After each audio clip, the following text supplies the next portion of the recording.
श्री शिवाय नमस्तु भयम। दोस्तों, जैसा कि आप सभी लोग जानते हैं कि 1 जुलाई 2026 यानी बुधवार को पड़ रही है आषाढ़ मास की कृष्ण पक्ष प्रतिपदा तिथि।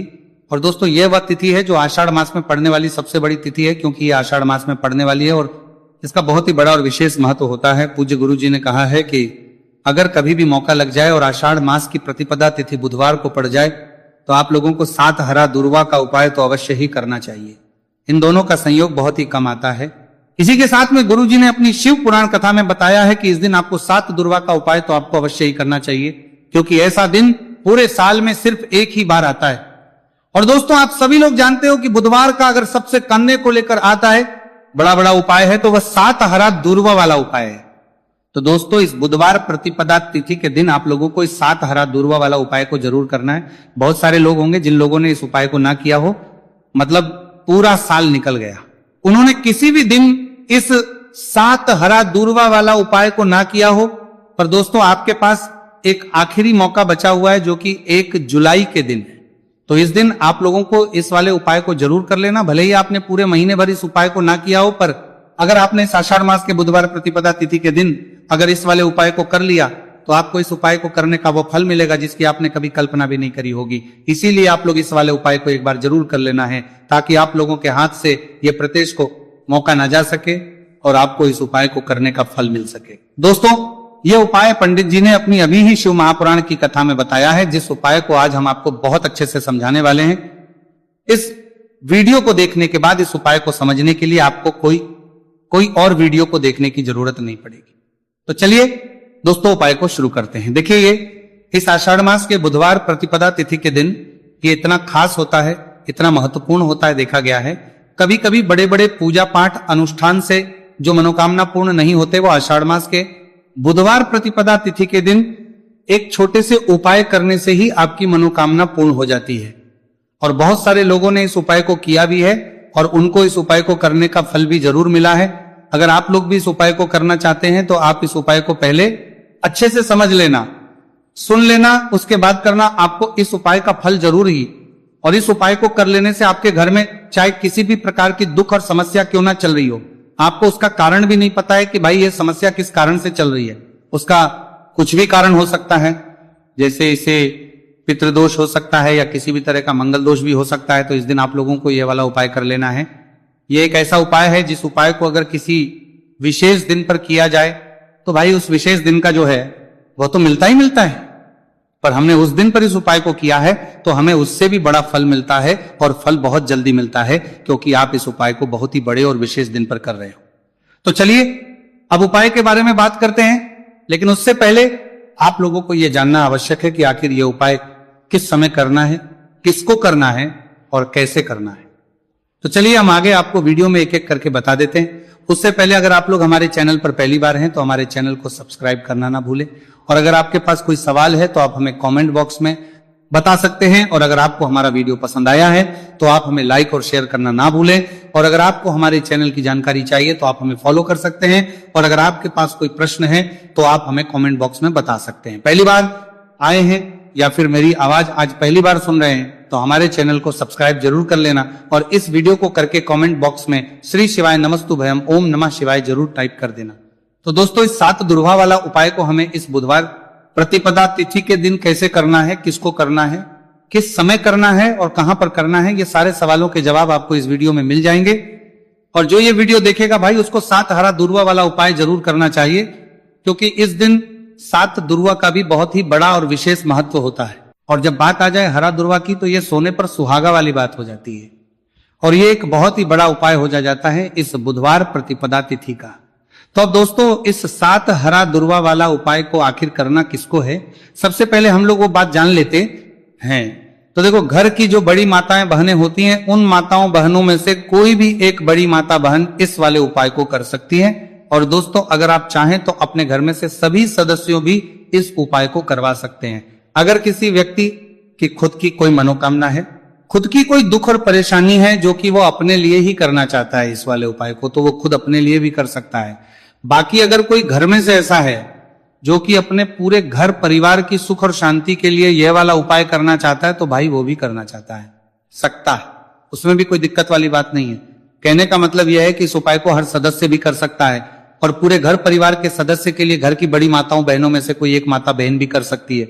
माताएं बहनें अगर घर में उपस्थित ना हो या वह ये वाला उपाय ना कर पा रही हो तो फिर घर का कोई बड़ा सदस्य भी इस 7 हरा दूर्वा वाला उपाय को कर सकता है, चाहे फिर वह पुरुष ही क्यों ना हो, उसमें कोई भी दिक्कत वाली बात नहीं है। अब दोस्तों जो अगला प्रश्न निकल कर आता है वह यह आता है इसको लेकर कि आखिर इस उपाय को हमें किस समय करना है, सुबह के समय करना है कि शाम के समय करना है। तो देखो इस वाले उपाय को आप लोग सुबह के समय भी कर सकते हो और शाम के समय प्रदोष काल में भी कर सकते हो। अब अगर आप पूछो कि भाई सबसे उत्तम समय कौन सा रहेगा इस 7 हरा दूर्वा वाला उपाय को करने का, तो हम आपसे बस यही कहेंगे कि इस उपाय को आप सुबह के समय करेंगे तो ज्यादा बेहतर होगा। बाकी अगर प्रदोष काल के समय भी करेंगे तो भी अच्छा होगा, उसमें कोई भी दिक्कत वाली बात नहीं है। तो अब दोस्तों जो अगली सबसे बड़ी और महत्वपूर्ण बात आती है वो ये आती है कि सुबह अगर हम उपाय को करेंगे तो हमें कितने बजे से लेकर कितने बजे तक के बीच में करना है, और शाम के समय प्रदोष काल में करेंगे तो हमें कितने बजे से लेकर कितने बजे के बीच में करना है। तो देखो सुबह जितनी जल्दी हो सके आप उपाय को करने की कोशिश करना। बाकी अगर कारणवश लेट भी हो जाओ, थोड़ी देर भी हो जाए तो 10 या 11 बजे तक भी आप उपाय कर लेना, पर 12 बजे से ज्यादा देरी ना हो। ठीक है, इस बात का ध्यान रखना। उसके बाद में दोस्तों अगर शाम के समय प्रदोष काल की बात करें, प्रदोष काल का जो समय है होता है वो शाम के 6 बजे से शुरू हो जाता है। मतलब शाम के 6 बजे से लेकर शाम के 6 बजे से रात के 8 बजे के बीच का जो समय होता है यह समय प्रदोष काल का समय होता है। तो इस उपाय को 7 या 8 बजे के बीच में भी कर सकते हो। मैं आप कभी भी इस वाले उपाय को कर सकते हो, उसमें कोई भी दिक्कत वाली बात नहीं है। तो आषाढ़ मास का महीना ही है जो आपको धन दौलत पुण्य दोनों ही देने वाला है। आषाढ़ मास के महीने में तुलसी का पूजन करके, श्री हरि विष्णु से जुड़े हुए कुछ उपाय करके आप अपने जीवन की निर्धनता, धन से जुड़ी समस्याएं, कर्जे से जुड़ी समस्याओं को हमेशा के लिए दूर कर सकते हैं। भगवान विष्णु को तुलसी अति प्रिय है, इसीलिए उनकी पूजा में भी विशेष रूप से हम तुलसी का उपयोग करते हैं। और बिना तुलसी दल के, बिना तुलसी मैया के श्री हरि विष्णु की पूजा और उनका भोग दोनों ही अधूरे होते हैं। इसीलिए आषाढ़ मास के महीने में ऐसा उपाय आपको बताने वाले हैं जिसे करने से श्री हरि विष्णु की असीम कृपा आपको मिलेगी और मां तुलसी से ऐसा आशीर्वाद मिलेगा। जीवन का हर दुख, हर कष्ट, गरीबी, निर्धनता, कर्जे से जुड़ी समस्याएं सब कुछ ही आपके जीवन से दूर हो जाएगा और सुख, समृद्धि, धन, वैभव, ऐश्वर्य सब कुछ आपको अपने जीवन में आसानी से मिलने लगेगा। तो चलिए बात कर लेते हैं कि कौन सा उपाय है तुलसी के पौधे में, कौन सी चीज आपको रखनी है और इस उपाय को किस समय करना है। देखिए सबसे पहले तो आपको बता दें कि अगर आपके घर में तुलसी का पौधा नहीं है तो आषाढ़ मास के महीने में एक तुलसी का पौधा अपने घर में लाकर जरूर लगाए, क्योंकि आषाढ़ मास के महीने में जो लोग अपने घर में तुलसी जी का पौधा लाकर लगाते हैं, मां तुलसी का पूजन करते हैं, कभी भी मां तुलसी उनके घर में निर्धनता नहीं रुकने देती है। हमेशा उनके घर में धन की वृद्धि होती है, धन की वर्षा होती है।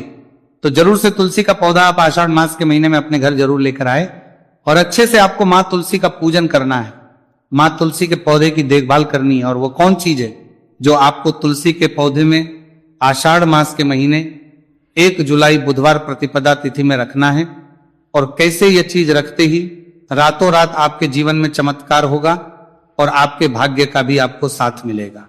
तो देखिए इस वीडियो में जितने भी उपाय हम आपको बताएंगे सभी उपाय सरल है। देखो गुरुजी ने कहा है कि बुधवार के दिन आपको 7 हरा दूर्वा वाला उपाय तो अवश्य ही करना चाहिए। वीडियो के अंतिम में आपको उपाय बताया है, आपको करना है। देखो आगे बढ़ने से पहले वीडियो को एक लाइक जरूर करें। देखो सबसे पहला उपाय, यदि आपके जीवन में कर्जा बहुत अधिक है, आपके जीवन में संकट बहुत अधिक रहते हैं, आपके ऊपर बहुत अधिक विपदा आ रही है, बार बार आपको अपने व्यापार में और अपने धन में हानि देखने को मिल रही है, यानी कि आपको प्रत्येक कार्य में हानि हो रही है, तो आपको यह उपाय करना चाहिए। इस उपाय को करने के लिए आपको 2 चीजों की आवश्यकता होगी। सबसे पहले आप जानते हो जो कि भगवान गणेश जी को समर्पित होती है, तो आपको वह हरा दूर्वा की आवश्यकता होगी, साथ ही में 1 लोटा जल की आवश्यकता होगी। और आप जब भी उपाय को करें, जिस दिन भी आपको करें, तो आपको प्रातः कल सुबह ही सुबह वह करना है। इस बात का विशेष रूप से आपको ध्यान रखना है, ठीक है। तो आपको 1 हरा दूर्वा लेनी है। अगर आधा हरा दूर्वा भी मिल जाती है तो भी कोई दिक्कत नहीं है, बस आपको हरा दूर्वा है। अगर ज्यादा ना मिले तो उस स्थान पर एक हरा दूर्वा भी ले सकते हैं। हरा दूर्वा आपको आसानी से कहानी पर भी मिल जाएगी। बस याद रखिएगा शुद्ध दूर्वा, और मतलब उसे शुद्ध करके ही उपयोग में लीजिएगा, है ना। तो आपको करना क्या है, एक हरा दूर्वा या एक से ज्यादा भी हरा दूर्वा आप लोग ले सकते हैं। तो एक हरा दूर्वा अपनी ले लीजिए। एक हरा दूर्वा के साथ में आप 1 लोटा जल ले लीजिए और इन दोनों ही चीजों को लेकर शिवाजी के मंदिर पहुंच जाइए। जी के मंदिर पहुंचकर सबसे पहले आप शिवाजी के पास में बैठ जाइए। शिवाजी के पास में बैठने के बाद जो शिवाजी की शिवलिंग होगी, शिवलिंग के ऊपर सबसे पहले आपको यह दूर्वा को समर्पित करना है। दूर्वा को कुछ इस प्रकार से समर्पित करना है कि जो दूर्वा की दांडी का मुख होगा वह जलधारी की तरफ हो, जहां से जल नीचे करता है ना। और जो हरा दूर्वा का मिला हुआ भाग होगा वो अपने आप शिवाजी के पीछे की तरफ हो जाएगा। ठीक है, तो इस प्रकार से ये हरा दूर्वा का ये दूर्वा आपको भगवान शिवाजी का शिवलिंग के ऊपर समर्पित करनी है। और जो 1 लोटा जल आप अपने साथ लेकर आए हैं, इसी दूर के ऊपर भगवान शिवजी के शिवलिंग के ऊपर एक धारा से आपको समर्पित कर देना है।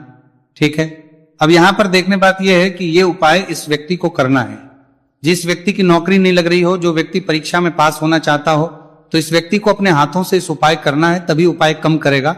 ठीक है, उपाय को करने के बाद आपको 3 महीने उपाय आपको कब तक करना है, जब तक कि आपकी नौकरी ना जाए, जब तक आप इस उपाय को नियम के साथ करो आपकी नौकरी जरूर लगेगी।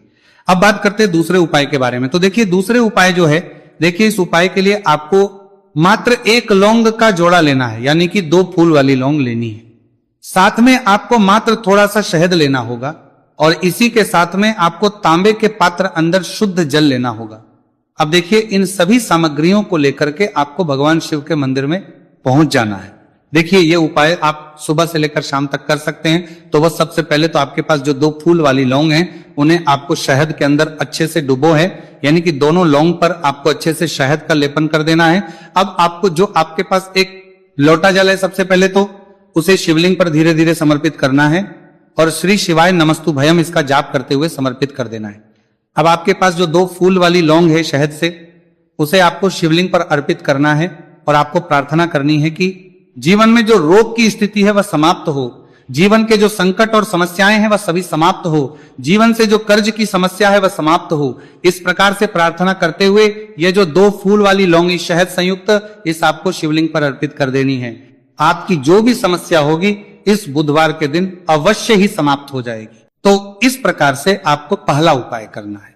अब हम बात कर लेते हैं दूसरे उपाय के बारे में। देखिए ये उपाय आपके लिए सर्वश्रेष्ठ होने वाला है। देखिए इस उपाय के लिए आपको चाहिए होंगे 5 हरा मूंग के दाने, और मूंग के दाने कहीं से भी खंडित नहीं होने चाहिए, इस बात का ध्यान रखें। और इसी के साथ में आपको एक तांबे के पात्र के अंदर अपने घर से शुद्ध जल 1 लोटा जल ले लेना है। अब दोस्तों इन सभी सामग्रियों को लेकर के आपको सीधे पहुंच जाना है भगवान शिव के मंदिर में। देखिए इस उपाय को भी आप सुबह भी कर सकते हैं और शाम के समय में भी कर सकते हैं। देखिए भगवान शिव के मंदिर में पहुंचने के बाद आपके पास जो 5 हरे मूंग हैं, उनमें से पहला जो हरा मूंग है आपको शिवलिंग के सामने जो नंदी महाराज होते हैं और उनका जो पैर उठा हुआ होता है, वहां पर आपको पहला हरा मूंग समर्पित करते हैं और आपको श्री शिवाय नमस्तु भयम इसका जाप कर लेना है। फिर आपको दूसरा हरा मूंग लेना है और शिवलिंग पर जो श्री गणेश जी वाला स्थान होता है वहां पर आपको ये दूसरा हरा मूंग समर्पित कर देना है, यानी कि शिवलिंग के सीधे तरफ आपको ये दूसरा हरा मूंग समर्पित करना है। और फिर आपको ओम गण गणपते नमः या फिर ओम श्री गणेशाय नमः इसका जाप कर लेना है। तीसरा हरा मूंग का दाना आपको भगवान शिव की सबसे प्रिय पुत्री माता अशोक सुंदरी वाले स्थान पर समर्पित करना। शिवलिंग की जो जलाधारी होती है, जहां से जल बह करके आता है, उसी जलाधारी के बीच में जो कहीं कहीं उठी हुई लाइन होती है सांप की आकृति के रूप में, वहीं पर आपको तीसरा हरा मूंग समर्पित करना है और फिर आपको ओम नमः शिवाय इसका जाप कर लेना है। अब दोस्तों चौथा जो हरा मूंग है उसे आपको भगवान कार्तिकेय जी का जो स्थान होता है शिवलिंग पर, वहां पर आपको ये चौथा हरा मूंग का दाना समर्पित कर देना है और आप ओम नमः शिवाय इसका जाप कर लेना है। अब दोस्तों आपके पास जो 5वां और अंतिम हरा मूंग बचा हुआ है उससे आपको उससे जल के पात्र के अंदर डाल देना है और इस हरे मूंग से युक्त जल से आपको भगवान शिव के शिवलिंग का अभिषेक कर देना है। जल आपको बिल्कुल धीरे धीरे समर्पित करते जाना है और लगातार आपको शिव महापुराण के मूल श्री शिवाय नमस्तु भयम इसका जाप करते रहना है। फिर आपको शिवलिंग के आगे बैठकर, यदि आप अपने बच्चों के लिए ये उपाय कर रहे हैं, यदि आप अपने बच्चों की बुद्धि ज्ञान और विवेक के लिए उपाय कर रहे हैं, तो उसके लिए आपको प्रार्थना कर लेनी है। या फिर व्यापार में वृद्धि करने के लिए ये उपाय कर रहे हैं तो उसकी कामना करते हुए आपको प्रार्थना कर लेनी है, या फिर अपनी नौकरी के लिए कर रहे हैं, या फिर अपने इंटरव्यू के लिए, या फिर धन की प्राप्ति के लिए कर रहे हैं, जिस भी कामना के लिए आप उपाय कर रहे हैं उसे परिपूर्ण करने के आपको महादेव से प्रार्थना कर लेनी है और फिर आपको वापस अपने घर आ जाना है।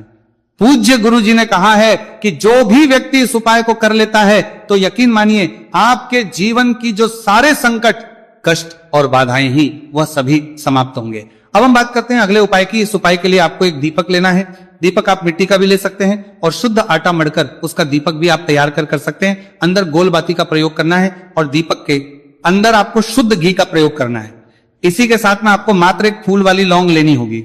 अब ये एक दीपक और एक फूल वाली लौंग लेकर के सीधा आपको पहुंचना होगा बरगद के वृक्ष के। वहां पर देखिए, सबसे पहले तो आपके पास जो एक फूल वाली लौंग है उससे आपको बरगद के वृक्ष की जड़ में समर्पित करना है। देखिए, अगर आपके जीवन में कोई भी बड़ा संकट आने वाला है, कोई बड़ा कष्ट आने वाला है, तो वह इस उपाय के माध्यम से दूर होने वाला है।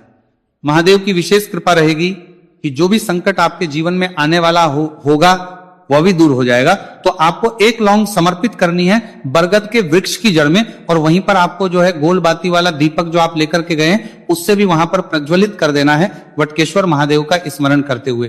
देखिए, जब भी आपको जीवन में इस साल लगने लगे कि आपके जीवन में कुछ भी अच्छा नहीं चल रहा है, तब भी आपको इस प्रकार करना है। तो इस प्रकार से आपको ये उपाय करना है। अब हम जान लेते हैं चौथे विशेष उपाय के बारे में। देखिए, यदि आपके विवाह में, शादी में कोई भी समस्या आ रही है, यदि आपका जो कर्ज है वह दिन पर दिन बढ़ते ही जा रहा है, तो आपको यह चमत्कारी उपाय करना चाहिए। कोई भी समस्या अगर जीवन में है तो उसे दूर करने के लिए आपको इस उपाय करना चाहिए। मंगल दोष से जुड़ी हुई समस्या भी है तब आपको यह उपाय करना चाहिए। देखिए, इस उपाय के लिए आपको एक तांबे के पात्र के अंदर अपने घर से शुद्ध जल लेना है और इसी के साथ में आपको एक चुटकी लाल चंदन लेना होगा। अब आपको क्या करना है कि जो लाल चंदन आपने लिया है उसे आपको उससे जल के पात्र के अंदर डाल देना है, और ये जल जो है आपको लाल चंदन से युक्त तैयार कर लेना है, और ये लाल चंदन से युक्त जल आपको भगवान शिव के मंदिर में लेकर के पहुंचना है। लेकिन उपाय भी आप सुबह से लेकर के शाम तक कर सकते हैं। अब दोस्तों, ये जो लाल चंदन से युक्त जल है, इससे आपको भगवान शिव के शिवलिंग पर धीरे धीरे अर्पित कर देना है और आपको लगातार श्री शिवाय नमस्तु भयम इसका जाप करते रहना है। देखिए, यदि आपके जीवन में विवाह से जुड़ी समस्या चल रही है तो आपको